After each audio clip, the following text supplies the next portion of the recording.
Where are we truly in innovation in this industry? What is going to bring us in, beyond 2020? Make sure that where you're receiving the information and who you're trusting with your time is worthy of that.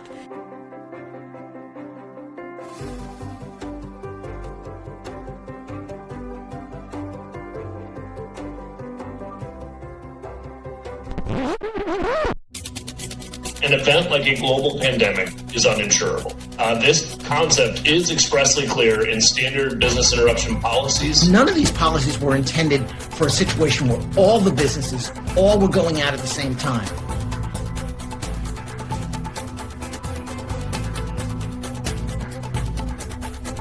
Business interruption coverage, also known as business income coverage, covers the loss of income that a business suffers after a disaster or due to the rebuilding process after a disaster. Business insurance does cover riot and civil commotion. Well, I think the good news right now is auto insurers have offered up a premium relief to their drivers. Think about who depends on you financially in your family. You want to make sure that you buy enough so that they have protection.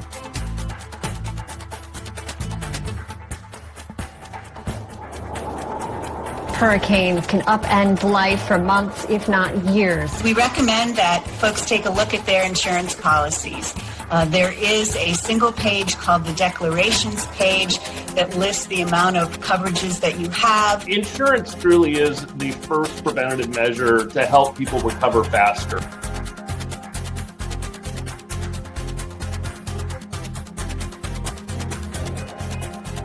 Don't just rely on what the FEMA maps say. So the way insurance works is we spread our risk. So not any one insurer would want to have all the risk in one area, especially if it's a high fire risk area. Resilience isn't just a buzzword. This year's Hack for Resilience PennApps Sprout is your opportunity to show us what you've got by creating tools and technologies that make a difference. Join me at noon Friday, November 6th for a panel discussing automobile insurance issues at the American Academy of Actuaries annual meeting.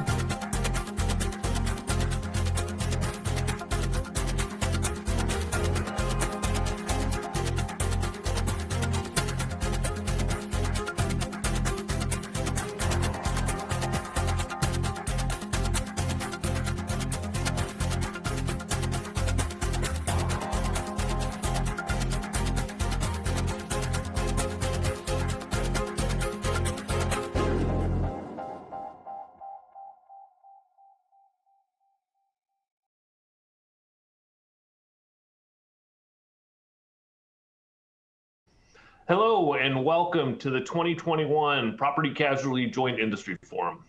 My name is Sean Kevlin and I am the proud CEO of the Insurance Information Institute, or as affectionately we call ourselves, III. I am also happy to now say we are officially an affiliate of the Institutes, and we have been working hard to integrate these two organizations that are dedicated to information and education of risk management and insurance. Since III's founding in 1960, we have been the trusted source of data-driven insights on insurance. For more than 30 years, the III has hosted this joint industry forum every January as it sets the agenda on key issues for the insurance industry in the coming year. In what's become a new norm of virtual events, we will strive to accomplish our objective through some thought-provoking and compelling conversations with several leaders of our time. Today's format will consist of 3 panels. The first panel features top insurance industry advocacy and education trade group CEOs talking about public policy and other key issues such as innovation. The second panel includes experts on climate change, risk, and resilience, a timely topic given the events of 2020. And the third panel is a CEO fireside chat with Richard Creedon. He's chairman and CEO of the Utica National Insurance Group. He also serves as chairman of the III. The III's 2020 Joint Industry Forum was held in person in Midtown Manhattan almost a year ago. At that time, the challenges we were facing as an industry seemed daunting, yet manageable. However, going into 2020, we still knew that loss payouts from disasters had increased over 660% since the 80s. Yet auto, home, and business insurance remains affordable and available throughout the entire country. This is because insurance has adapted to an era in which these natural disasters have been increasing in severity. The U.S. economy was growing as 2020 began as well. But since the financial crisis in 2008, growth was slow, and the nation's prosperity was not reaching all corners of the population. Now, by the time March arrived, the world and the insurance industry had a whole new set of issues to deal with, in particular, a global pandemic. While we knew the industry was financially stable and ready to withstand economic turmoil, there were questions about how exactly insurance was going to work in a newfound world of lockdowns and social distancing. Much as we have seen in our 300-year history of adapting and managing to the world's risks, our industry stepped up and adapted so that promises and claims management were upheld and financial relief was given when and where needed. Yet, and what's becoming an alarming trend, there were, and still remain, attempts by trial attorneys to dust off their old playbooks and exploit insurance customers, trying to sell them a sense of false hope, convince them that litigation was a route to their financial relief. As much as we in the industry understand that a global pandemic is largely uninsurable, and that the likes of business insurance and business interruption policies are only triggered by direct physical damage, some of these trial attorneys thought they could manipulate and misinterpret our contracts. Who would have imagined that at the beginning of 2020, within months, there were voices seriously calling for the retroactive rewriting of insurance contracts in state legislatures? Make no mistake that unless these policymakers were better informed, the industry was going to face financial strain, even bankruptcy, within a matter of months. Much like insurance businesses, our industry trade groups quickly moved into communications mode in the form of rapid response and proactiveness. III's Future of American Insurance and Reinsurance, or FAIR campaign, offered an aggressive platform to inform these key stakeholders. The campaign was again centered on the fact that global pandemics are largely an uninsurable event, and that only the federal government has the financial resources to assist those in need. Thankfully, public policy makers came to understand that we should not do anything to jeopardize the absolute necessity that is insurance for providing economic stability. And we did begin to see a shift in the opposing rhetoric. However, there is still much ahead in the form of litigation on this matter. The FAIR campaign continues to inform these important discussions and debates, and that have largely moved out of the mainstream news now and into the courts.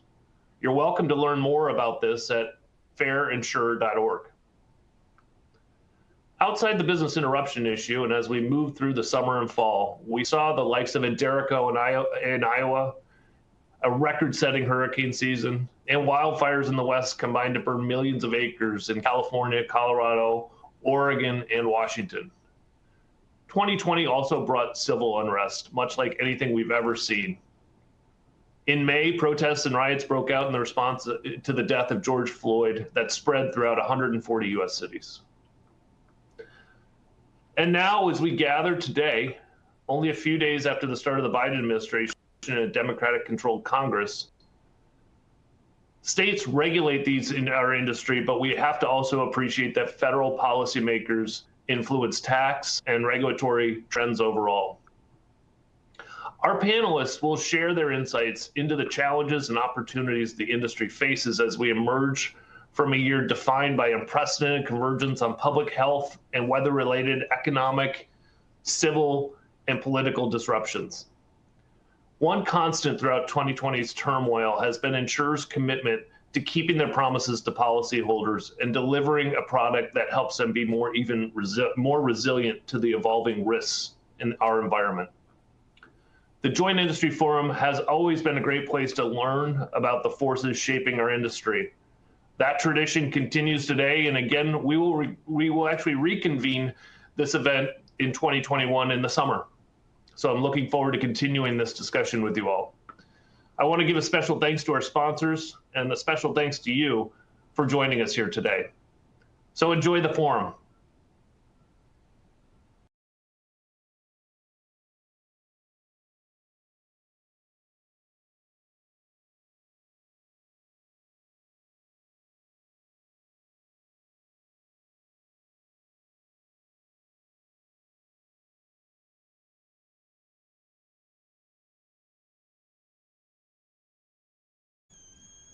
Welcome again to the 2021 Joint Industry Forum for the Property Casualty Insurance Industry. I'd like to kick us off with the first panel that I mentioned in my opening remarks.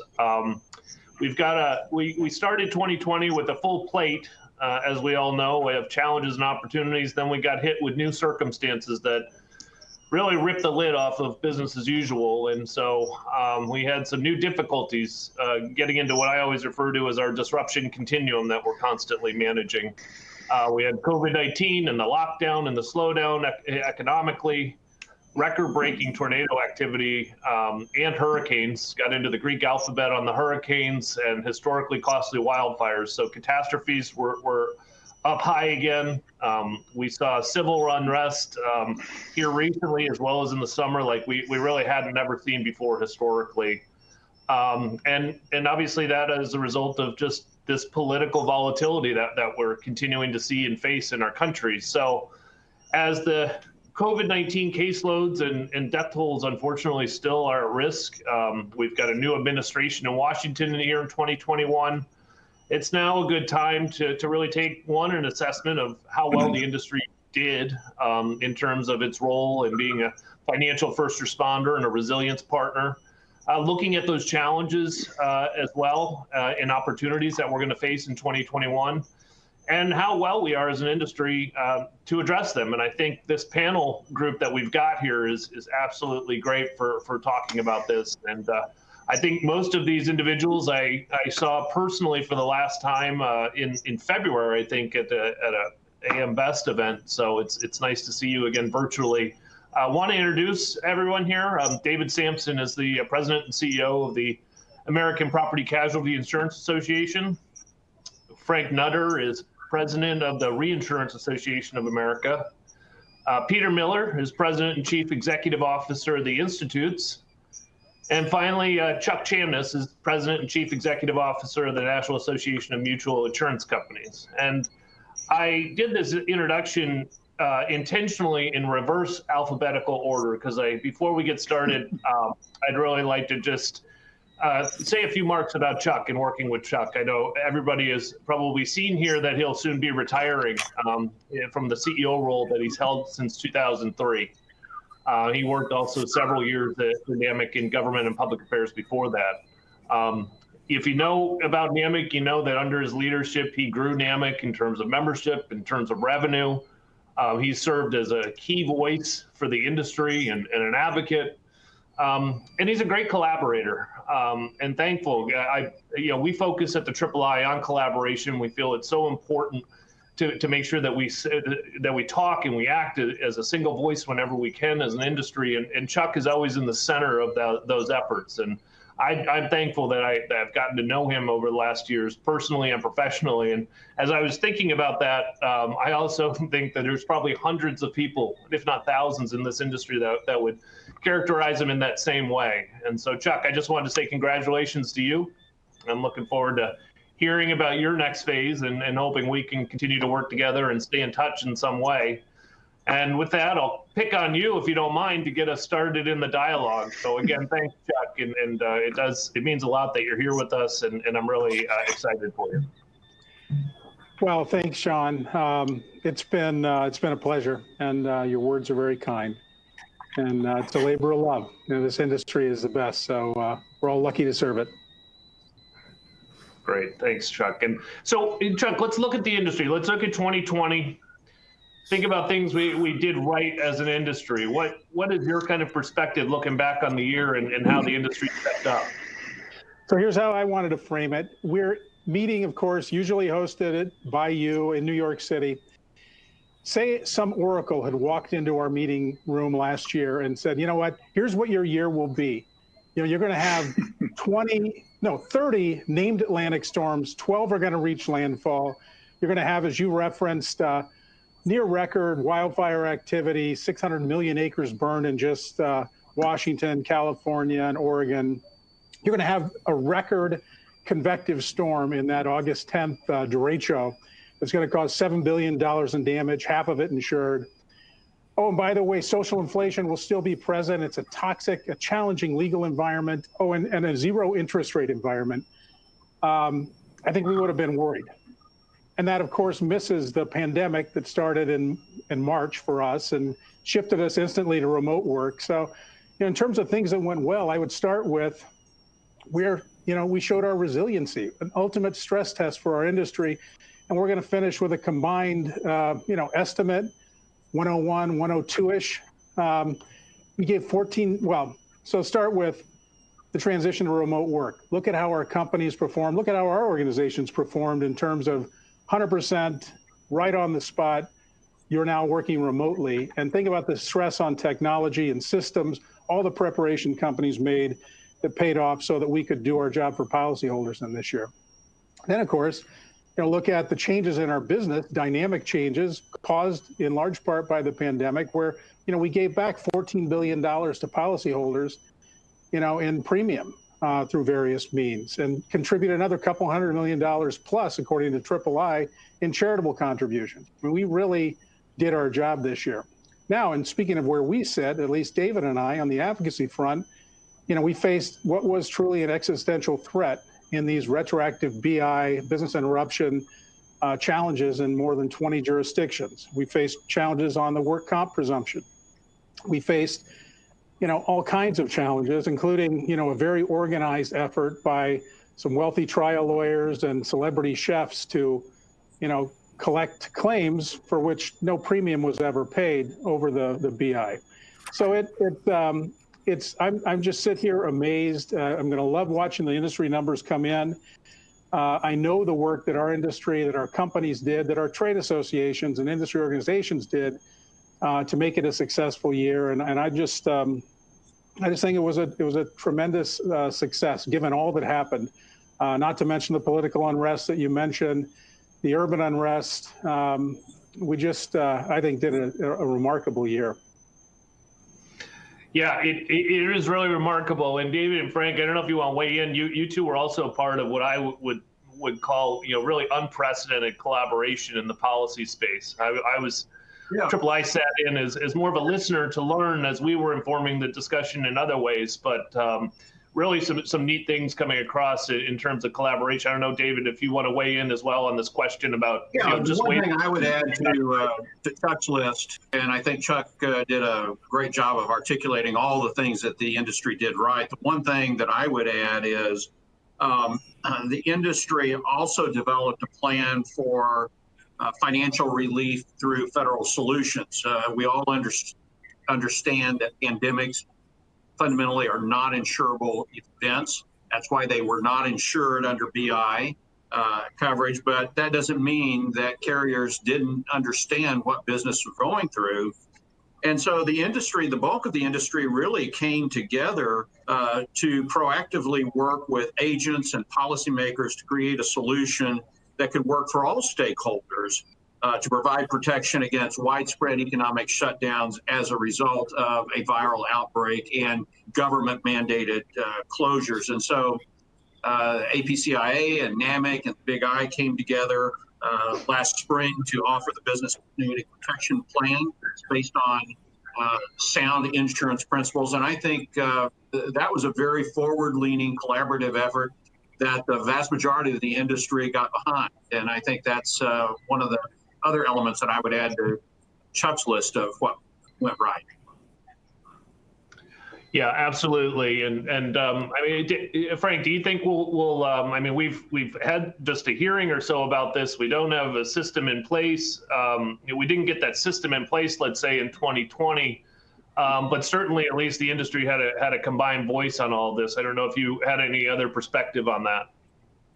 Well, just my compliments to both NAMIC and the APCIA for, and the Big I, of course, for developing an industry proposal. I suppose we would all say that it's disappointing that we were not able to get it enacted. There were obviously some other voices in the industry that had a different perspective on it, but the Congress really didn't give an opportunity to move that legislation.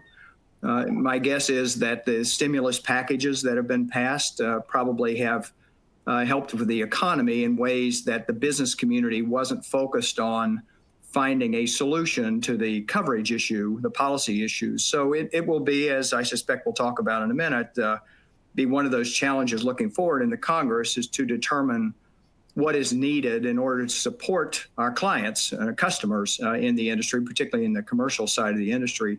I'd also add a point of context about all the natural catastrophes that Chuck mentioned.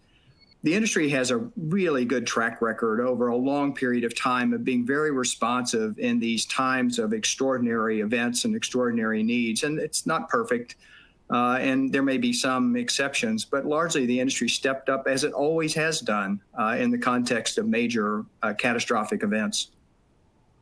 Yep, absolutely. No, it's quite remarkable that the amount of adaptation that went in. And I think when we talk, and we'll talk to Pete here soon about the innovation side of this, it's quite remarkable. But before we go there, I wanted to shift, as you mentioned, Frank, into kind of talking about 2021, looking forward, looking at those challenges. So David, maybe you can give some perspective first here on what we're looking at in the year to come. Yeah. I think I'd be remiss if I didn't add to piggyback on Frank's comment, though, first of all, that we ought to also recognize, in addition to everything that the industry responded to in the way of hurricanes and wildfires and the normal claims activities, the industry did respond in a big way where there were covered pandemic claims that were legitimate and that were covered by contract. And I think it's important not to lose sight of that.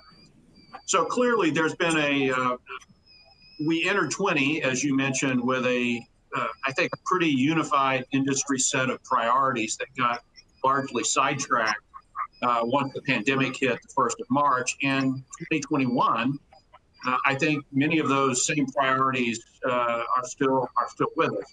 First and foremost, tackling social inflation caused by lawsuit abuse, I think clearly is still number one priority for the carriers.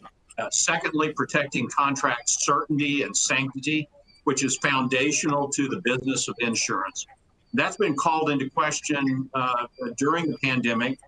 I don't think all of that's in the rearview mirror, so I think that will be a major priority going forward in 21. Addressing challenges with ensuring man-made and natural catastrophes, such as the role of government and the need to meet environmental and climate risk with industry leadership. And then fourth, I would say navigating the intersection of risk-based pricing and social equity and inclusion dynamics, which grows out of many of the factors that have already been identified this year or earlier in this panel that occurred in 2020. So those would be the top four priorities that I think we as an industry will be dealing with this year. Absolutely. It makes good sense that they're just re-upping this agenda, but then, having some of these leftovers, which, I completely agree on the COVID-19 and the business interruption issue now moving into the litigation. As much as we had some of the trial attorneys take retroactive looks off the table in their words, still, if this litigation as a whole goes the wrong way, we're looking at similar stability challenges in the industry. And I wanted to pick up on one area you were talking about, because I know, Frank, this has been something where the reinsurers, I think, have been really engaged on even before this coming year and in several years past around these climate risk areas and what we're going to be dealing with there. We've got the Supreme Court now hearing Baltimore's climate change damagings. We've got it. President Biden has put it in virtually every part of his administration. So what in your mind, in terms of overcoming some challenges like that, would need to occur in the industry? Sean, good point. The Biden administration, but also the Democratic House and now a Democratic Senate, are clearly going to make climate a huge priority for the government and for the economy. They're going to be looking at a variety of initiatives, frankly, many of which may create opportunities for the industry. And I would hope that insurers and reinsurers would step up to provide the kind of financing and financial support for new technologies or other infrastructure initiatives and things that perhaps will be part of that agenda. And I have to admit, we're still trying to get our arms around what that agenda will be. But clearly our industry has been dealing with the consequences of climate change for a long time. Both Chuck and David and I have mentioned the extraordinary natural catastrophes, the wildfires, the derecho, the excessive rainfall, much different than we've had. So the future is a different future, if you will, than what we've seen in the past. So it'll be a challenge for our industry to provide the financial resources to make certain that people can respond. We can provide financing so that people can recover from these kinds of things. But climate is a two-edged sword. It's in fact, it threatens the financial integrity of the insurance product and the insurance companies, but it's also an opportunity for those companies that see that opportunity, if you will. The different dynamic, I think, in climate that we're going to see in 2021 and beyond is the focus that regulators, both federal and state, are going to place on disclosure and regulatory analysis. So we're likely to see far more initiatives focused on financial reporting by public companies, statutory reporting perhaps by insurers, perhaps suggestions about stress testing or other ways to look at climate risks. So now we have, I think, a different dynamic. It's not just about the one side of the balance sheet, but it now will be about what's the industry investing in? Are companies threatened with financial distress because of climate risk? And now, what should the companies be providing in the way of disclosure? So I think there'll be a regulatory cascading, if you will, both at the federal and state level of more financial reporting and analysis. Yeah, David, just to go back to you for a second, because I know you and your organization actually put out some principles recently on climate risk and change, and I didn't know if you wanted to talk about that at all. Well, sure. What I would point out is that in addition to the data calls that Frank mentioned that we're likely to see I would say both at the going through FIO in the new Biden Treasury Department and through the NAIC and through the states. And in addition, separate and apart from any legislation that might pass Congress related to climate, I think one of the big vulnerabilities that we as an industry are going to see are efforts by legislators through extra legal means. And what I mean by that is there's no underlying regulatory or legislative authority to try to use the insurance industry to put pressure on other parts of the economy. We saw on December 23rd, 6 members of the United States Senate sent what I would just characterize as a demand letter to a number of major insurers to not provide insurance products for companies involved in resource extraction in the Arctic Circle, not to invest in those companies. There's no legal authority for that, and then demanding a response by company CEOs by New Year's Eve. I think that's just an example of the kind of efforts that we're going to see in this year. You're right. In December, our board, I think very presciently, did adopt core principles on addressing environmental risk, including the prioritization of risk mitigation, which we as an industry have decades of expertise in that. The unique role of insurers in facilitating a more environmentally resilient economy, again, based on decades worth of linear data. And then finally, the protection of risk-based pricing. I think sometimes policymakers don't understand that risk-based pricing, if we're allowed to pursue that, sends important market signals to the economy about developing in the most environmentally vulnerable parts of our country. So those are just several of our core principles that we'll be proffering in these discussions in the year ahead. And thank you, David. And I think, Chuck, I'd like to just switch to you for a second here, because I know your organization, NAMIC, is been quite involved as well on this risk-based pricing. And in fact, has put out a study of late as well. Wanted to maybe just turn to you and talk a little bit about that challenge that we'll likely be facing in this year and potential years Thanks, to come. Sean. Yeah, thanks, Sean. I mean, it actually goes back a little ways, at least until March, when there was a hearing in the House Financial Services Committee where we testified on what we had called risk-based pricing issues. There's been legislation introduced as well, but this year it is going to be a very full plate, both in the states and in Washington, as risk-based pricing is challenged. To prepare for that, we did some research, some surveys, focus groups. We produced an academic study by Bob Klein, and we reminded ourselves, our industry, of all the other studies that have been done to date that show the value of risk-based pricing, particularly credit-based insurance scoring, which we know will be a topic of discussion. So we released that this week to the industry. It's made for the industry's use, and we think we will unfortunately get a lot of use out of it this year as we make the case that risk-based pricing is good for all consumers, and it should be continue to be allowed for our industry. I'd also go back, Sean, if I might, just to one of David's comments, because I want to compliment our colleagues on the last year's activity on the business continuity protection plan, and basically what we see coming up now in terms of that issue probably becoming ripe in this Congress as they turn their attention to what are our long-term pandemic solutions. Give great credit to our colleagues across the industry, including RAA at an earlier stage, but also APCIA and Big I, and that we all discovered as we were working down the policy considerations related to the pandemic, we were coming up in about the same place, and we could work together very collaboratively and actually put this program together, which did serve as a useful talking point last year, and I think going into this year will be a useful tool in the legislative process. Sean, are we still on other things to look forward to in 21? If you'd like, yeah, we're gonna. I'm gonna switch over to innovation next, but I'd love to hear what you got for 2021. Well, just note a couple other things. Tax policy is going to be a big one.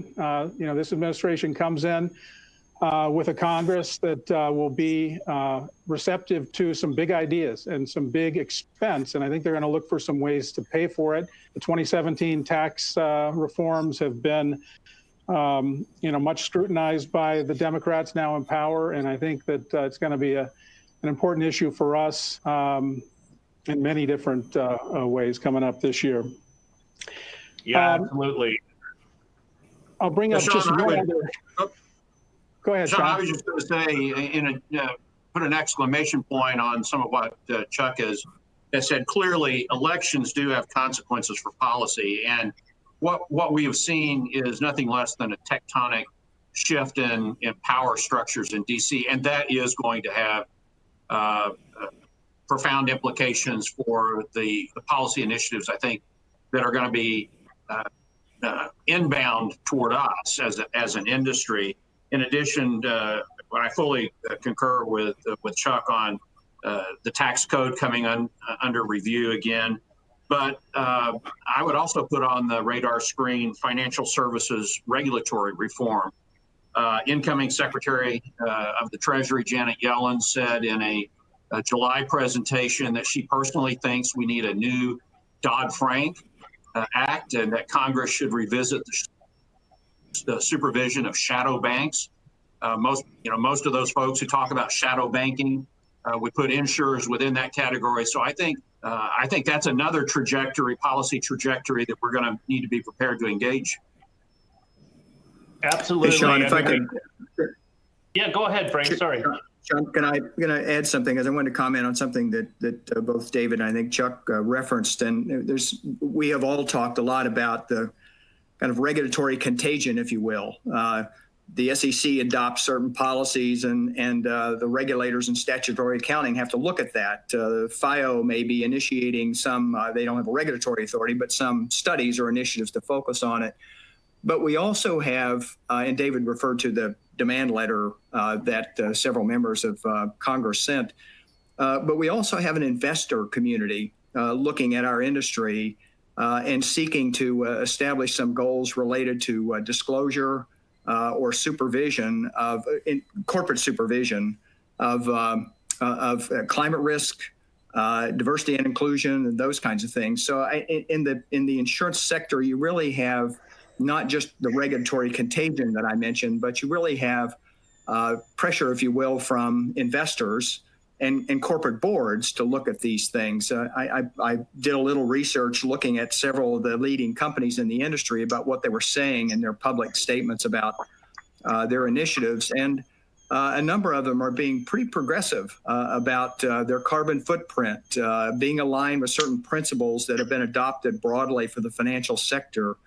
Those kinds of things will, in fact, make a difference in the industry as well. So it's, even though our organizations all focus on advocacy with government, the reality is companies are also, they have to be responsive to both their boards and investors.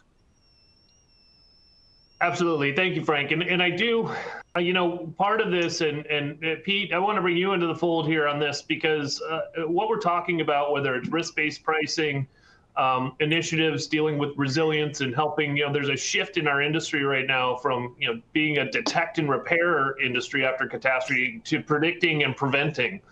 And innovation plays a central role in all of that. And, some of what we're talking about here are challenges that potentially policymakers will bring to innovation.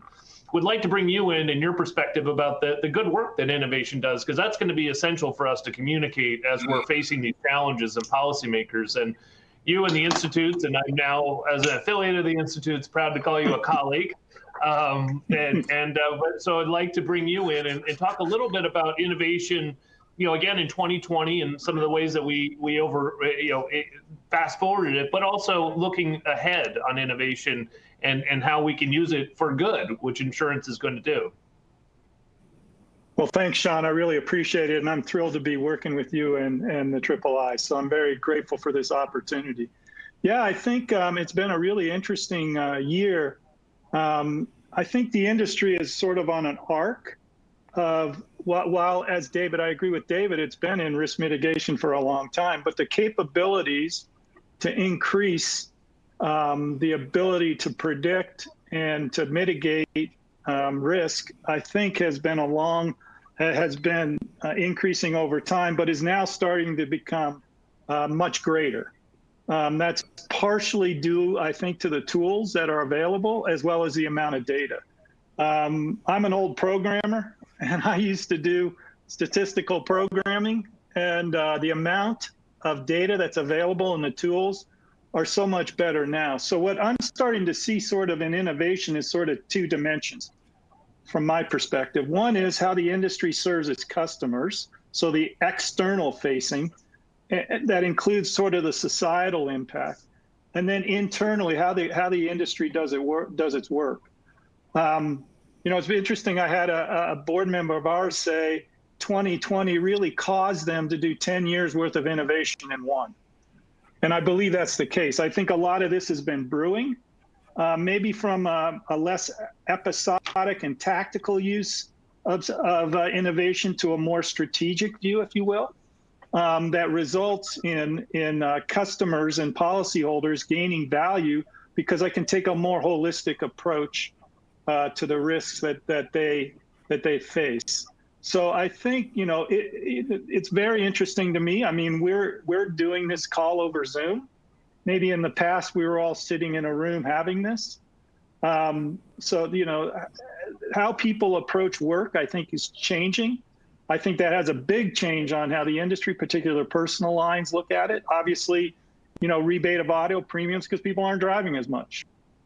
So I think the real question around that is, will that continue after maybe COVID is more under control? I think it will. I think the risks that folks face in their everyday life will continue to evolve. And I think the industry, by using technology and innovation strategically, not just episodically, by that I mean, don't just use it to solve a particular problem, but look at it across the whole value chain. Then I think the industry can really advance. And I'm starting to see the industry do that. I think, the more progressive companies, the more forward-looking companies, if you will, are starting to say, well, how can I get a better sense of all the risks my customer faces, and how can I mitigate them, as you said? because I, as a policyholder, I don't want a loss. And if you can tell me how can I avoid this risk in the first place, that's a very valuable product to me. So I think, if we look internally, how we work every day, work from home, I've had board members tell me that it saves them $100+ million a year. So that's pretty substantial. I think that savings probably, and the drivers of that savings are not going away. And I think the industry adapted very well to that.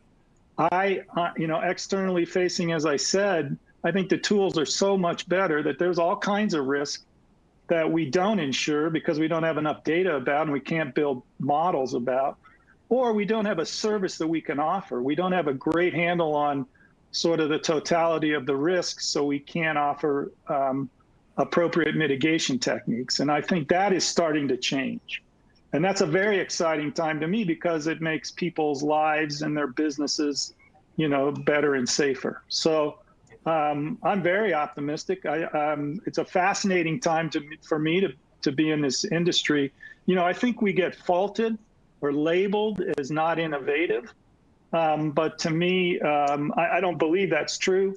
Do we have to attract people who can implement that? Sure. But I think the industry, this is a real inflection point. And I think participants in the industry that realize that and take advantage of these tools, both for their external work and for how they work internally, will really, really get ahead into the future. Yeah, and I think as well, Pete, one of the things that's been interesting, I think the Institute has been at the center of is, the last IT revolution that we had, this industry, tended to grab all our data and go proprietary. And I think learning from how hard that is to unwind it, I think it's still 60% of IT costs are legacy in this industry. But you have some good initiatives as well. And referring back to our policy-related discussions about collaboration, where you're beginning to put some hopeful standards behind things like blockchain and even risk modeling. I don't know if you want to talk any about that. Yeah, thank you, Sean. What you find out is that there are opportunities for industry participants to work together to their mutual benefit, and either in, as you say, in this removing of frictional costs in transactions through some data sharing like a blockchain or other technologies, or for standards around how do our internal risk model systems communicate with others or with some of the providers. That's not difficult stuff to do. The difficulty, frankly, is working together. And that's what I think part of our role is to try to enable that as sort of a neutral third party. We've worked our way at doing that. I think there's a lot of other opportunities for that. I think if you really whittle down what an organization really has as its competitive advantage in our industry, it's probably more defined than a lot of people think. And, if we can sort of peel away the things that are common and then remove cost without impacting competitive advantage, I think that helps the industry and certainly helps the industry's customers. So we're pretty excited about that. And whether it's us or other efforts in other places, particularly around software and data sharing, sort of open standards or open software, and that type of thing. I think that continues because, I think organizations will find out there's not a competitive advantage in most of this. It's all cost, and let's try to minimize cost. Yeah, hey, Sean, if I can... Go ahead, Frank. Yeah, please. I was just going to have a comment.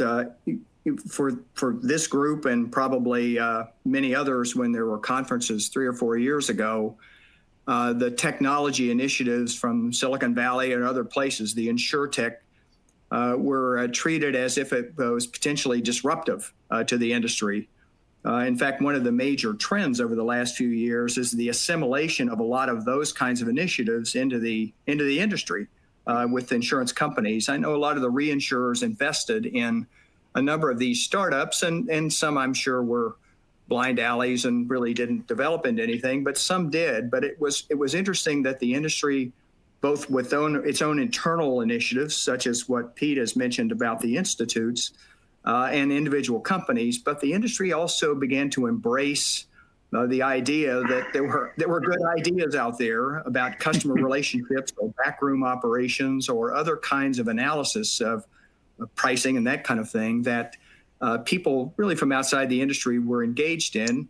So what you now see is very few standalone insurtech companies, but in fact, you see a lot of alignment, if you will, alliances between the insurtechs and the traditional insurers and reinsurers.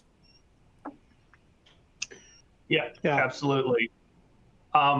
Chuck, I know you have some perspectives on this as well, and I'd ask both you and David, just hearing these benefits of innovation in our industry, but also we don't get the pass as much as an industry from the regulators or the policymakers. So, do you think we have some work ahead of us or not? Maybe they're very much embracing us. I want to get your perspective of where we're at with our regulation, because we're one of the most regulated industries in the world here at insurance in the U.S. So how do we see kind of innovation being accepted and embraced in regulatory and policymaking communities? Well, I'd just say, and I wanted to just follow up on Pete's comment, because I entirely agree. The amount of technology adaptation that was accomplished in this, pandemic year has been incredible. I think he referenced, 10 years in 1 year. And, some of the examples that we've seen with our member companies, claims departments that have taken whole new approaches to technology and doing their job. On commercial lines, a lot of our members do a lot of Main Street, small business commercial lines. And of course, they were hard hit by the pandemic and the lockdowns and the disruption in the local economies. And so our member companies, lacked, by traditional sources anyway, small business data, and they found ways to fill that void with new technology that in some cases has very rich data sets about these businesses and their status, that's available to them interactively rather than with, some type of on-site visit or inspection or other means that they might have used in the past. So I just want to second Pete's view that this has given us the opportunity to really test out a lot of new technology, and it's been shown to be very beneficial to the industry.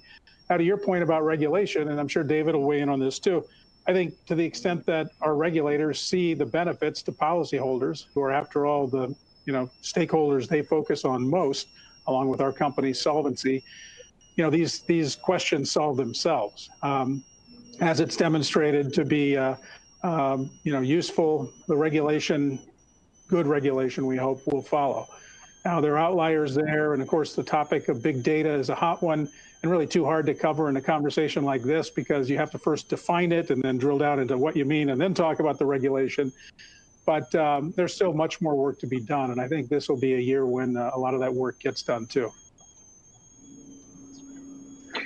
Sean, if I might, I do think the industry has to do a very good job, particularly in explaining these AI models, right? So if you look at machine learning, most of that is sort of an old concept that's just been rebranded, and the old concept was neural nets.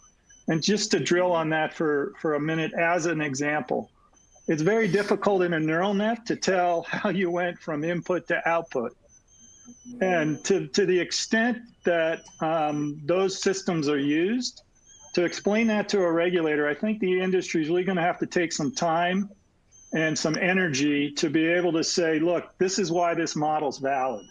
Because for different people, it's not a linear function. It's not a linear path. And, if regulators, I think they really need to understand it is beneficial. But to explain that, I think the industry really needs to just really sharpen its argument and really clearly do that, because that I think is an area where a regulator might have some questions. Sean, if I could add a comment to this, I can think of one company, a major commercial company, that had a 3 or 4 year initiative, highly funded, that was an algorithm-based, artificial intelligence-based initiative. And they have pulled the plug on that because of regulatory pushback about the transparency, if you will, of the underlying analysis and the outcomes, that whether or not it created a discriminatory product. So Pete and Chuck are correct about we need to sharpen our advocacy about this, but we may need to find some solutions to this as well. How can the industry engage in these kinds of things that create a comfort level, if you will, with regulators that the outcome is not violating any principles of regulatory policy or law. It's a real challenge. Absolutely. Yeah, I would say that I think that people, when they talk about innovation, have too often focused on the so-called insurtech startups. Important role to play, already been discussed. But I would note that the legacy established companies have spent hundreds of millions of dollars and hundreds of thousands of man hours on this over the last number of years to embed technology and innovation in the core business processes. And I would just say I think the biggest impediment to innovation and technology comes from regulatory impediments. We're going in two exactly opposite directions. And I think Frank is exactly right. There are from so-called consumer activists who are very aggressively working against the deployment of innovation and technology throughout the insurance business process. And I think we as an industry have to acknowledge that there are, in many cases, very honest questions and misperceptions and mistrust of technology in society. That's a trend that's growing. That's going to affect us whether we want to acknowledge it or not, and it's going to impact our ability to commercialize the innovation throughout the insurance space. I think we're going to have to do a much better job of listening and being self-critical and asking a lot of tough questions about artificial intelligence and algorithms. And we're going to be bringing in some experts on this to our executive roundtable in February from Silicon Valley who help companies analyze this. I think we need to have those internal honest conversations before we're going to be able to have meaningful dialogues with regulators and the so-called consumer groups. Thank you, David. I think that really sums it up quite well. We've got some really fascinating and helpful, beneficial things that will benefit society. But as Frank mentioned, they can get shut down if we don't communicate enough as an industry. So, hopefully after seeing what kind of collaboration can come out of the likes of a global pandemic, we will continue to foster that in the innovation world. We've got a lot of work to do, a lot of communications to be had. I'm happy though that we're gathering minds like your alls that are on top of this situation and taking action to make it a frontline issue for the industry. And I think we got a lot of good conversation out of here. I had more questions, but we've run through our time so quickly. I really want to thank all of you for your time here. I think we've got we always look at this event as something that sets our agenda for 2021, and we certainly did that here in our conversations about finding ways to engage on these tough issues like climate risk and resilience, making sure we're communicating about innovation, and making sure we're understanding the value in things like standardization when we're talking about innovation. So I appreciate all of you being a part of this good discussion. Thank you very much for being part of the Joint Industry Forum. And I look forward to seeing you again, hopefully soon in person. But until then, please stay safe. And I hope you all are well and your families are well also. Thanks, Sean. Thank you very much.